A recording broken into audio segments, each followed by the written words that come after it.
हाँ जी, सत श्री अकाल जी सारिਆਂ ਨੂੰ। शुरू करते हैं जी अज की क्लास बिना देरी किए।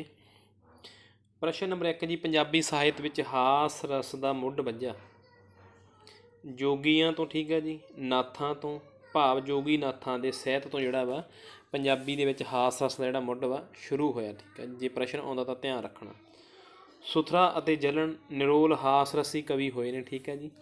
ਪੂਰਬ ਨਾਨਕ ਕਾਲ ਦੇ ਨਾਲ ਜਿਹੜਾ ਇਹਨਾਂ ਦਾ ਸੰਬੰਧ ਹੈਗਾ ਵਾ। ਅੱਗੇ ਜੀ, ਆਧੁਨਿਕ ਕਾਲ ਵਿੱਚ ਹਾਸ ਰਸੀ ਚਰਨ ਸਿੰਘ ਸ਼ਹੀਦ ਆਧੁਨਿਕ ਕਾਲ ਦੇ ਵਿੱਚ ਕਵਿਤਾਵਾਂ ਅਤੇ ਵਾਰਤਕ ਦੇ ਵਿੱਚ ਦੋਨਾਂ ਦੇ ਵਿੱਚ ਹੀ ਮਤਲਬ ਇਹਨਾਂ ਨੇ ਕੀ ਹਾਸ ਰਸ ਜਿਹੜਾ ਵਾ ਵਰਤਿਆ ਹੈਗਾ, ਹੈ ਨਾ। ਸੁਥਰਾ ਨਾਮ ਵੀ ਜਿਹੜੇ ਇਹਨਾਂ ਨੇ ਆਪਣੇ ਵਾਰਤਕ ਦੇ ਵਿੱਚ ਜਿਹੜਾ ਵਾ ਵਰਤਿਆ ਹੋਇਆ ਵਾ। ਅੱਗੇ ਜੀ, ਪ੍ਰਕਿਰਤੀ ਚਿਤਰਨ ਸ਼ੁਰੂ ਕੀਤਾ, ਠੀਕ ਹੈ ਜੀ, ਬਾਬਾ ਫਰੀਦ ਜੀ ਨੇ। ਇਹਨਾਂ ਦੇ ਤੁਸੀਂ ਸਲੋਕ ਦੇਖ ਸਕਦੇ ਹੋ, ਸ਼ਬਦ ਸਲੋਕਾਂ ਦੇ ਵਿੱਚ ਕਾਫੀ ਜ਼ਿਆਦਾ ਦਿੱਤਾ ਹੋਇਆ ਹੈ ਨਾ ਇਹਨਾਂ ਨੇ। ਮਤਲਬ ਸਭ ਤੋਂ ਵੱਧ ਜੇ ਕਰਾਉਂਦਾ ਹੈਗਾ ਤਾਂ ਗੁਰੂ ਨਾਨਕ ਦੇਵ ਜੀ, ਠੀਕ ਹੈ ਜੀ। ਸਭ ਤੋਂ ਵੱਧ ਜਿਹੜਾ ਕੁਦਰਤੀ ਚਿਤਰਨ ਹੈ ਉਹ ਗੁਰੂ ਨਾਨਕ ਦੇਵ ਜੀ ਨੇ ਲਿਖਿਆ। ਬਲਿਹਾਰੀ ਕੁਦਰਤ ਵਸਿਆ ਤੇਰਾ ਅੰਤ ਨਾ ਜਾਏ ਲਖਿਆ। ਮਤਲਬ ਕਿ ਗੁਰੂ ਨਾਨਕ ਦੇਵ ਜੀ ਨੇ ਮਤਲਬ ਕੀ ਹੈ 12 ਮਾਹ ਤੁਖਾਰੀ ਦੀ ਗੱਲ ਕਰੀਏ ਤਾਂ ਪੂਰਨ ਆਰਤੀ ਜਿਹੜੀ ਇਹਨਾਂ ਦੀ ਧਨਾਰਸੀ ਰਾਗ ਦੇ ਵਿੱਚ ਹੈਗੀ ਹੈ, ਠੀਕ ਆ ਜੀ।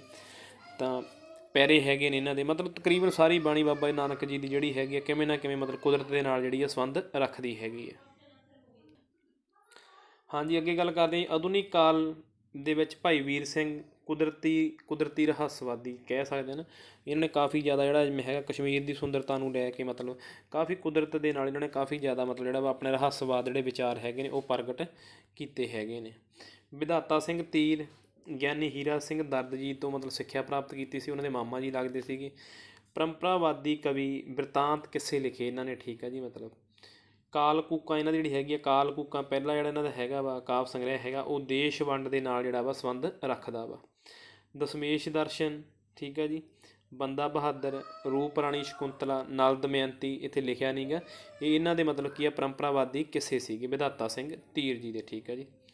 ਅੱਗੇ ਜੀ, ਤੀਰ ਨੇ ਵਾਰਿਸ ਨੂੰ, ਤੁਸੀਂ ਪੜ੍ਹਿਆ ਹੋਣਾ ਪ੍ਰਸ਼ਨ, ਤੀਰ ਮਤਲਬ ਪੰਜਾਬੀ ਬੋਲੀ ਦਾ ਵਾਰਿਸ ਆਖਦਾ ਵਾ। ਵਾਰਿਸ ਸ਼ਾਹ ਨੂੰ ਸ਼ਰਧਾਂਜਲੀ ਦਿੱਤੀ ਹੈਗੀ ਹੈ ਉਹਨਾਂ ਨੇ। ਮੇਰੀ ਬੋਲੀ ਦੇ ਵਾਰਸਾ ਸੱਚ ਮੰਨੀ, ਮੰਨਾ ਪੰਜਾਬ ਦਾ ਪੀਰ ਤੈਨੂੰ, ਠੀਕ ਹੈ ਜੀ। ਮਤਲਬ ਅਸਲੀ ਪੰਜਾਬੀ ਨੂੰ ਮਤਲਬ ਕੀ ਹੈ ਜੋ ਕਹਿੰਦੇ ਹੈਗੇ ਨੇ ਵਾਰਿਸ ਸ਼ਾਹ ਜਿਹੜਾ ਹੈਗਾ ਪੰਜਾਬੀ ਦਾ ਉਸਰਈਆ ਮੰਨਦੇ ਹੈਗੇ ਨੇ ਪੰਜਾਬੀ ਨੂੰ ਉਹ। ਅਗਲਾ ਪ੍ਰਸ਼ਨ ਹੈਗਾ ਸਾਡਾ ਜੀ, ਦਰਬਾਰੀ ਕਵਿਤਾ ਜਿਹੜੀ ਪੰਜਾਬੀ ਕਵੀ ਦਰਬਾਰੀ ਕਵਿਤਾ ਹੈਗੀ ਆ ਉਹ ਉਰਦੂ ਮੁਸ਼ਾਇਰਿਆਂ ਦੇ ਹੇਠ ਮਤਲਬ ਕੀ ਆ ਉਪਜੀ ਸੀਗੀ। ਉਰਦੂ ਦੇ ਮੁਸ਼ਾਇਰੇ ਹੁੰਦੇ ਸੀਗੇ ਤਾਂ ਇਸ ਚੀਜ਼ ਨੇ ਮਤਲਬ ਕੀ ਆ ਪੰਜਾਬੀ ਨੂੰ ਮਤਲਬ ਕਵੀ ਦਰਬਾਰ ਨੂੰ ਜਿਹੜਾ ਮਤਲਬ ਕੀ ਆ ਉਸਰਨ ਦਾ ਮੌਕਾ ਦਿੱਤਾ। ਅੱਗੇ ਜੀ, ਡਾਕਟਰ ਦੀਵਾਨ ਸਿੰਘ ਕਾਲੇ ਪਾਣੀ ਪ੍ਰੋਫੈਸਰ ਪੂਰਨ ਸਿੰਘ ਤੋਂ ਮਗਰੋਂ ਉਹਨਾਂ ਨੇ ਮਤਲਬ ਕੀ ਆ ਖੁੱਲ੍ਹੀ ਕਵਿਤਾ ਜਾਂ ਦੀਵਾਨ ਸਿੰਘ ਕਾਲੇ ਪਾਣੀ ਨੂੰ ਪ੍ਰੋਫੈਸਰ ਪੂਰਨ ਸਿੰਘ ਦਾ ਸ਼ਾਗਿਰਦ ਵੀ ਕਹਿ ਦਿੱਤਾ ਜਾਂਦਾ, ਠੀਕ ਹੈ ਜੀ। ਮਤਲਬ ਵੰਗਾਰ ਜਿਹੜੇ ਹੈਗੀ ਇਹਨਾਂ ਦੀ ਮਤਲਬ ਦੀਵਾਨ ਸਿੰਘ ਕਾਲੇ ਪਾਣੀ ਦੀ ਮਤਲਬ ਧਾਰਮਿਕ ਸੰਕੀਕਰਨ ਤੋਂ ਬਹੁਤ ਦੂਰ ਸੀਗੇ ਇਹ। ਵਗਦੇ ਪਾਣੀ 1938 ਦੇ ਵਿੱਚ ਇਹਨਾਂ ਦਾ ਜਿਹੜਾ ਪਹਿਲਾ ਕਾਵਿ ਸੰਗ੍ਰਹਿ ਸੀਗਾ ਵਗਦੇ ਪਾਣੀ ਵਧੇਰੇ ਕਰਕੇ ਕੀ ਆ ਯਥਾਰਥਵਾਦ ਦੇ ਨਾਲ ਜਿਹੜੇ ਇਹਨਾਂ ਦਾ ਸੰਬੰਧ ਰੱਖਦਾ ਹੈਗੇ ਨੇ। ਡਾਕਟਰ ਦੀਵਾਨ ਸਿੰਘ ਕਾਲੇ ਪਾਣੀ ਜੀ ਅਗਰਾਮੀ ਵਿਚਾਰਾਂ ਦੇ ਧਨੀ ਸੀਗੇ। ਅਗਰਾਮੀ ਮਤਲਬ ਕੀ ਆ ਅਗਾਂਹ ਵਧੂ ਸੋਚ ਦੇ ਧਨੀ ਸੀਗੇ ਡਾਕਟਰ ਦੀਵਾਨ ਸਿੰਘ ਕਾਲੇ ਪਾਣੀ ਜੀ। ਇਹਨਾਂ 'ਤੇ ਵੀ ਤੁਸੀਂ ਨੈੱਟ ਤੋਂ ਕੀ ਆ ਜ਼ਰੂਰ ਪੜ੍ਹਨਾ ਵੀ ਸਰਚ ਮਾਰ ਕੇ, ਠੀਕ ਹੈ, ਥੋੜ੍ਹਾ ਬਹੁਤਾ। ਅੱਗੇ ਗੱਲ ਕਰਦੇ ਹੈਗੇ ਅਸੀਂ ਪ੍ਰਯੋਗਸ਼ੀਲ ਕਵਿਤਾ, ਪਹਿਲਾਂ ਵੀ ਗੱਲ ਕੀਤੀ ਹੈਗੀ ਆ 1960 ਦੇ ਲਾਗੇ। ਦੇਖੋ ਪ੍ਰਗਤੀਵਾਦੀ ਜਿਹੜੀ 1935 ਦੇ ਵਿੱਚ, ਠੀਕ ਹੈ ਜੀ, ਚੌਥੇ ਦਹਾਕੇ ਦੇ ਅੱਧ 'ਚ ਸ਼ੁਰੂ ਹੋਈ ਸੀਗੀ ਅਤੇ ਇਸ ਤੋਂ ਇਹਦੇ ਵਿਰੋਧ ਵਿੱਚ ਉਪਜੀ ਸੀਗੀ ਪ੍ਰਯੋਗਸ਼ੀਲ ਕਵਿਤਾ, ਠੀਕ ਹੈ ਜੀ। ਮੋਢੀ ਕੌਣ ਸੀਗੇ ਪੰਜਾਬੀ ਸਾਹਿਤ ਵਿੱਚ? ਜਸਵੀਰ ਸਿੰਘ ਆਹਲੂਵਾਲੀਆ ਜੀ, ਠੀਕ ਹੈ। ਅਤੇ ਪੰਜਾਬੀ ਇਹਦੀਆਂ ਮਤਲਬ ਕੀ ਆ ਜੜ੍ਹਾਂ ਜਿਹੜੀਆਂ ਹੈਗੀਆਂ ਨੇ ਰਵਿੰਦਰ ਸਿੰਘ ਰਵੀ ਜੀ ਨੇ ਮਤਲਬ ਕੀ ਆ ਲਾਈਆਂ ਸੀਗੀਆਂ ਪੂਰਨ ਤੌਰ ਦੇ ਵਿੱਚ। ਪੰਜਾਬ ਦੇ ਰਹਿਣ ਵਾਲੇ ਸੀਗੇ, ਮਤਲਬ ਕਿ ਦੋਨੇ ਨਾਮ ਜਿਹੜੇ ਤੁਸੀਂ ਯਾਦ ਕਰ ਲੈਣੇ। ਪ੍ਰਯੋਗਸ਼ੀਲ ਕਵਿਤਾ ਦੇ ਵਿੱਚ 1960 ਦੇ ਵਿੱਚ ਸ਼ੁਰੂ ਹੋਈ ਸੀਗੀ ਜੀ ਇਹ, ਅਤੇ ਮੋਢੀ ਇਹਨਾਂ ਦਾ ਜਸਵੀਰ ਸਿੰਘ ਆਹਲੂਵਾਲੀਆ ਸੀਗਾ ਅਤੇ ਜਿਹੜੀਆਂ ਪੂਰਨ ਤੌਰ 'ਤੇ ਖੜੀ ਜਿਹੜੀ ਹੈ ਕਿਹਨੇ ਕੀਤੀ ਸੀਗੀ? ਰਵਿੰਦਰ ਸਿੰਘ ਰਵੀ ਜੀ ਨੇ। ਹਾਂਜੀ, ਅੱਗੇ ਅਸੀਂ ਗੱਲ ਕਰਦੇ ਹੈਗੇ ਹਾਂ ਕਿ ਉਹ ਕਵਿਤਾ ਮਤਲਬ ਪ੍ਰਗਤੀਸ਼ੀਲ ਕਵਿਤਾ ਹੈ ਕੀ ਆ। ਉਹ ਕਵਿਤਾ ਜੋ ਮਾਨਵਤਾ ਦੇ ਕੋਝੇ ਪੱਖ ਨੂੰ ਦ੍ਰਿਸ਼ਟੀਗੋਚਰ ਕਰਕੇ ਵਿਅਕਤੀ ਵਿਸ਼ੇਸ਼ ਦੀ ਪ੍ਰਦਰਸ਼ਨ ਕਰੇ, ਭਾਵ ਵਿਅਕਤੀ ਵਿਸ਼ੇਸ਼ ਦਾ ਪ੍ਰਦਰਸ਼ਨ ਕਰੇ, ਮਾਨਵਤਾ ਦੇ ਕੋਝੇ ਮਾੜੇ ਪੱਖ ਨੂੰ ਮਤਲਬ ਕੀ ਆ ਉਹਲੇ ਰੱਖ ਕੇ, ਠੀਕ ਆ ਜੀ, ਤਾਂ ਰੂਪਕ ਪੱਖ ਤੋਂ ਮਤਲਬ ਕੀ ਲੈਅ ਮੁਕਤ ਹੁੰਦੀ ਹੈ। ਇਹ ਪ੍ਰਗਤੀਸ਼ੀਲ ਦੀ ਜਿਹੜੀ ਡੈਫੀਨੇਸ਼ਨ ਜਿਹੜੀ ਦਿੱਤੀ ਹੋਈ ਆ ਜੀ, ਇਹਨੂੰ ਤੁਸੀਂ ਧਿਆਨ ਨਾਲ ਇੱਕ ਵਾਰੀ ਲਿਖ ਲਿਓ ਜਾਂ ਇੱਕ ਦੋ ਵਾਰੀ ਇਹਨੂੰ ਮਤਲਬ ਕੀ ਆ ਸੁਣ ਲੈਣਾ, ਠੀਕ ਆ ਤੁਸੀਂ। ਪ੍ਰਗਤੀਵਾਦ ਤੋਂ ਬਾਅਦ ਦੇ ਵਿੱਚ, ਭਾਵ ਪ੍ਰਗਤੀਵਾਦ ਦੇ ਵਿਰੋਧ ਦੇ ਵਿੱਚ, ਠੀਕ ਹੈ, ਜਿਹੜੀ ਮਤਲਬ ਕੀ ਹੈ ਪ੍ਰਯੋਗਸ਼ੀਲ ਜਿਹੜੀ ਲਹਿਰ ਸੀਗੀ ਚੱਲੀ ਸੀਗੀ, ਠੀਕ ਹੈ ਜੀ। ਜਦੋਂ ਪ੍ਰਗਤੀਵਾਦੀ ਮਤਲਬ ਕਿ ਆਪਣਾ ਯਥਾਰਥ ਪੇਸ਼ ਕਰਨ ਤੋਂ ਅਸਮਰਥ ਰਹਿ ਗਏ, ਠੀਕ ਹੈ, ਤਾਂ ਉਹਨਾਂ ਨੂੰ ਮਤਲਬ ਕਿ ਰੋਮਾਂਟਿਕ ਨਾਅਰੇਬਾਜ਼ੀ ਦਾ ਨਾਮ ਦਿੱਤਾ ਗਿਆ, ਕਵੀਆਂ ਨੇ ਕਿਹਾ ਮਤਲਬ ਨਾ। ਤਾਂ ਉਦੋਂ ਬਾਅਦ ਦੇ ਵਿੱਚ ਕੀ ਆ ਪ੍ਰਗਤੀਸ਼ੀਲ ਲਹਿਰ ਜਿਹੜੀ ਆ ਚੱਲੀ ਸੀਗੀ। ਅੱਗੇ ਜੀ ਗਜ਼ਲ ਦੇ ਸ਼ੇਰ ਜਿਹੜੇ ਹੈਗੇ ਨੇ ਵੱਖ-ਵੱਖ ਅਰਥ ਜਾਂ ਵੱਖ-ਵੱਖ ਸੰਕੇਤ ਦਿੰਦੇ ਹੈਗੇ ਨੇ। ਭਾਵ ਜ਼ਰੂਰੀ ਨਹੀਂ ਉਹਨਾਂ ਦਾ ਇੱਕੋ ਹੀ ਵਿਸ਼ਾ ਹੋਵੇ। ਤੁਸੀਂ ਮਤਲਬ ਕਿ ਸੁਰਜੀਤ ਪਾਤਰ ਜੀ ਦੀਆਂ ਗਜ਼ਲਾਂ ਪੜ੍ਹ ਸਕਦੇ ਹੈਗੇ ਹੋ, ਜਾਂ ਹੋਰ ਗਜ਼ਲਾਂ ਵੀ ਪੜ੍ਹ ਸਕਦੇ ਹੋ। ਜਿਵੇਂ ਉਹਨਾਂ ਦੀ ਇੱਕ ਗਜ਼ਲ ਹੈਗੀ ਆ +2 ਦੇ ਵਿੱਚ, ਠੀਕ ਹੈ, ਐਵੇਂ ਇਹਨਾਂ ਬੁੱਤਾਂ 'ਤੇ ਡੋਲ ਪਾਣੀ। ਉਹਦਾ ਹਰ ਜਿਹੜਾ ਮਤਲਬ ਕਿ ਹਰ ਇੱਕ ਸ਼ੇਰ ਜਿਹੜਾ ਹੈਗਾ ਮਤਲਬ ਕੀ ਆ, ਮਤਲਬ ਅਲੱਗ-ਅਲੱਗ ਦਾ ਹੈਗਾ, ਮਤਲਬ ਕੀ ਆ ਸੰਬੰਧ ਰੱਖਦਾ, ਮਤਲਬ ਹਰੇਕ ਦੇ ਅਲੱਗ-ਅਲੱਗ ਅਰਥ ਨਿਕਲਦੇ ਹੈਗੇ ਨੇ। ਪਹਿਲਾਂ ਨਿਰੋਲ ਇਸ਼ਕ ਰੋਮਾਂਸ ਸੀਗਾ, ਠੀਕ ਹੈ ਜੀ, ਗਜ਼ਲਾਂ ਦੇ ਵਿੱਚ ਮਤਲਬ ਔਰਤਾਂ ਦੇ ਨਾਲ ਗੱਲਾਂ ਕਰਨਾ, ਹੈ ਨਾ, ਜਿਹਨੂੰ ਆਪਾਂ ਕਹਿ ਦਿੰਦੇ ਹਾਂ ਗਜ਼ਲ, ਸੌਰੀ ਉਹ ਕਾਫੀ ਨਾਲ ਸੰਬੰਧ ਹੈਗਾ, ਮਤਲਬ ਗਜ਼ਲ ਦਾ ਜਿਹੜਾ ਸੰਬੰਧ ਹੈਗਾ ਸੀਗਾ ਨਿਰੋਲ ਇਸ਼ਕ ਅਤੇ ਮਤਲਬ ਕਿ ਰੋਮਾਂਸ ਦੇ ਨਾਲ ਸੀਗਾ ਮਤਲਬ। ਪਰ ਅੱਜ ਕੱਲ੍ਹ ਜਿਹੜੀ ਇਹਦੀ ਵਰਤੋਂ ਹੈਗੀ ਆ ਉਹ ਮਤਲਬ ਕੀ ਆ, ਅੱਜ ਕੱਲ੍ਹ ਜਿਹੜੀ ਹੈਗੀ ਆ ਮਤਲਬ ਗਜ਼ਲ ਦੀ ਜਿਹੜੀ ਵਰਤੋਂ ਹੈਗੀ ਆ ਮਤਲਬ ਉਹ ਕੋਈ ਨੈਤਿਕਤਾ ਉਸਾਰੂ ਮੁੱਲ ਵਿਧਾਨ ਦੇ ਲਈ ਵੀ ਕੀਤੀ ਜਾਂਦੀ ਹੈਗੀ ਹੈ। ਐਵੇਂ ਨਾ ਬੁੱਤਾਂ 'ਤੇ ਡੋਲ ਪਾਣੀ ਜਿਹੜੀ ਆ ਉਹ ਸੁਰਜੀਤ ਪਾਤਰ ਜੀ ਦੀ ਪਾਣੀ 'ਤੇ ਵਿਅੰਗ ਕੀਤਾ ਗਿਆ ਵਾ। ਮਤਲਬ ਜਿਹੜੇ ਆਧੁਨਿਕ ਕਵੀ ਹੋਏ ਨੇ ਨਾ, ਉਹਨਾਂ ਨੇ ਮਤਲਬ ਕੀ ਆ ਯਥਾਰਥ ਜਿਹੜੀ ਗਜ਼ਲ ਹੈਗੀ ਆ ਉਹਨੂੰ ਯਥਾਰਥ ਭਾਵ ਵਾਸਤਵਿਕਤਾ ਦੇ ਨਾਲ ਜਾਂ ਸਮਾਜਿਕ ਮਸਲਿਆਂ ਦੇ ਨਾਲ ਜੋੜ ਕੇ ਪੇਸ਼ ਕੀਤਾ ਵਾ। ਮਤਲਬ ਰੋਮਾਂਟਿਕ ਵਿਸ਼ੇ ਨੂੰ ਉਹਨਾਂ ਨੇ ਕੀ ਆ ਛੱਡ ਦਿੱਤਾ ਹੈਗਾ ਵਾ। ਮੌਲਾ ਬਖਸ਼ ਕੁਸ਼ਤਾ ਜੀ ਜਿਹੜੇ ਹੈਗੇ ਨੇ ਪਹਿਲੇ ਹੈਗੇ ਨੇ, ਠੀਕ ਹੈ ਜੀ, ਗਜ਼ਲ ਦੇ ਮੋਢੀ ਕਹਿ ਸਕਦੇ ਹਾਂ। ਪਰ ਇਹਨਾਂ ਤੋਂ ਮੋਢੀ ਵੀ ਮਿਲਖੀ ਰਾਮ ਨੂੰ, ਭਾਵੇਂ ਇਹਨਾਂ ਤੋਂ ਪਹਿਲਾਂ ਮਿਲਖੀ ਰਾਮ ਜੀ ਦਾ ਜਿਹੜਾ ਜ਼ਿਕਰ ਵਾ ਆਉਂਦਾ ਪੰਜਾਬੀ ਗਜ਼ਲ ਦੇ ਵਿੱਚ। ਪੰਜਾਬੀ ਜਿਹੜੀ ਗਜ਼ਲ ਹੈਗੀ ਆ ਮਤਲਬ ਕੀ ਹੈ ਇਹ ਉਰਦੂ ਦੇ ਰਾਹੀਂ ਪੰਜਾਬੀ ਦੇ ਵਿੱਚ ਆਈ, ਭਾਵ ਕੀ ਆ ਉਰਦੂ ਮੁਸ਼ਾਇਰਿਆਂ ਤੋਂ ਮਤਲਬ ਹੁੰਦੀ ਹੋਈ ਇਹ ਪੰਜਾਬੀ ਦੇ ਵਿੱਚ ਜਿਹੜੀ ਆ ਆਈ ਹੈਗੀ ਗਜ਼ਲ। ਸਾਹਿਤ ਵਿੱਚ ਮਤਲਬ ਕਿ ਪਹਿਲੀ ਵਾਰੀ ਮਾਰਕਸਵਾਦ ਜਾਂ ਸਮਾਜਵਾਦ ਦਾ ਜ਼ਿਕਰ ਲੈ ਕੇ ਆਂਦਾ ਮੈਕਸਿਮ ਗੋਰਕੀ ਦੇ ਨਾਵਲ ਮਾਂ ਦੇ ਰਾਹੀਂ, ਠੀਕ ਹੈ ਜੀ, ਆਪਾਂ ਕਹਿ ਸਕਦੇ ਹੈਗੇ। ਇਹ ਯਾਦ ਰੱਖ, ਇੰਪੋਰਟੈਂਟ ਕੁਐਸਚਨ, ਪੰਜਾਬੀ ਸਾਹਿਤ ਦੇ ਵਿੱਚ ਮਾਰਕਸਵਾਦ ਜਾਂ ਲੈਨਿਨਵਾਦ ਜਾਂ ਸਮਾਜਵਾਦ ਦਾ ਜ਼ਿਕਰ ਕਿਹਨੇ ਕੀਤਾ? ਮੈਕਸਿਮ ਗੋਰਕੀ ਨੇ, ਠੀਕ ਹੈ ਜੀ। ਮਾਂ ਨਾਵਲ ਦਾ ਅਨੁਵਾਦ ਕਿਹਨਾਂ ਨੇ ਕੀਤਾ ਸੀਗਾ? ਗੁਰਬਖਸ਼ ਸਿੰਘ ਫਰੈਂਕ ਜੀ ਨੇ, ਠੀਕ ਹੈ ਜੀ। ਅੱਗੇ ਜੀ ਨਵਾਂ ਜਹਾਨ ਦੀ ਭੂਮਿਕਾ ਜਿਹੜੀ ਆ ਉਹਦੇ ਵਿੱਚ ਮਤਲਬ ਸਪਸ਼ਟ ਤੌਰ 'ਤੇ ਮਤਲਬ ਕੀ ਆ ਧਨੀ ਰਾਮ ਚਾਤਕ ਜੀ, ਮੈਂ ਤੁਹਾਨੂੰ ਅੱਗੇ ਵੀ ਦੱਸਿਆ ਸੀਗਾ। ਰਾਤ ਇੱਕ ਰੀਆ ਬੱਚੇ ਸਟੂਡੈਂਟ ਨਹੀਂ ਅਧਿਆਪਕ ਸਾਥੀ ਨੇ, ਉਹਨਾਂ ਨੇ ਮੈਂ ਭੇਜੀ ਵੀ ਸੀਗੀ ਨਵਾਂ ਜਹਾਨ ਬੁੱਕ। ਤਾਂ ਇਹਦੇ ਨਵਾਂ ਜਹਾਨ ਬੁੱਕ ਨੂੰ ਤੁਸੀਂ ਜ਼ਰੂਰ ਪੜ੍ਹ ਲਿਓ, ਹੈ ਨਾ। ਉਹ ਮਤਲਬ ਕਿ ਨਵੇਂ ਜਹਾਨ ਦੀਆਂ ਗੱਲਾਂ ਕਰਦੇ ਨੇ, ਮਤਲਬ ਸੋਚ ਬਦਲੀ ਹੋਈ ਆ, ਮਤਲਬ ਕੀ ਆ ਨਵਾਂ ਕੁਛ ਦੇਖਣਾ ਚਾਹੁੰਦੇ ਹੈਗੇ ਨੇ, ਹੈ ਨਾ। ਤਾਂ ਸਪਸ਼ਟ ਤੌਰ 'ਤੇ ਲਿਖਿਆ ਹੋਇਆ ਮਤਲਬ ਕੀ ਆ, ਹਿੰਦੂ ਮੋਮਨ ਸਿੱਖ ਈਸਾਈ ਸਾਰੇ ਜਾਪਣ ਭਾਈ ਭਾਈ। ਇਹ ਧਨੀ ਰਾਮ ਚਾਤਕ ਜੀ ਦੀਆਂ ਲਾਈਨਾਂ ਹੈਗੀਆਂ ਨੇ, ਇਹ ਲੱਗੀ ਵੀ ਹੋਈ ਹੈ, ਇਹ ਕਵਿਤਾ ਵੀ ਹੈਗੀ ਹੈ ਜੀ, ਠੀਕ ਹੈ। ਇਨਸਨਤਾਨ ਦੇ ਵਿੱਚੋਂ ਸ਼ਾਇਦ ਲਈਆਂ ਗਈਆਂ ਨੇ ਇਹ। ਅੱਗੇ ਜੀ ਮਾਰਕਸਵਾਦ ਦਾ ਜਿਹੜਾ ਪ੍ਰਭਾਵ ਹੈਗਾ ਵਾ ਉਹ 1935 ਤੋਂ ਮਗਰੋਂ ਪੈਣਾ ਸ਼ੁਰੂ ਹੋਇਆ ਪੰਜਾਬੀ ਸਾਹਿਤ 'ਤੇ। ਦੇਖੋ 1935 ਦੇ ਵਿੱਚ ਪੰਜਾਬ ਦੇ ਵਿੱਚ ਆਈ, ਠੀਕ ਹੈ ਜੀ। ਪਹਿਲਾਂ ਮਤਲਬ ਕਿ ਮੁਨਸ਼ੀ ਪ੍ਰੇਮ ਚੰਦ ਜੀ ਹੁਣਾਂ ਦਾ ਸੰਮੇਲਨ ਸੀਗੇ, ਹਾਜ਼ਰ ਹੋਏ। ਬਾਅਦ ਵਿੱਚ ਇਹਨਾਂ ਨੇ ਮਤਲਬ ਆ ਕੇ ਲਾਹੌਰ ਦੇ ਵਿੱਚ ਮਤਲਬ ਫੰਕਸ਼ਨ ਵਗੈਰਾ ਕੀਤਾ, ਹੈ ਨਾ, ਮੀਟਿੰਗ ਵਗੈਰਾ ਰੱਖੀ, ਜਿਹੜੇ ਕਵੀ ਸੀ ਇਕੱਠੇ ਹੋਏ ਹਨ।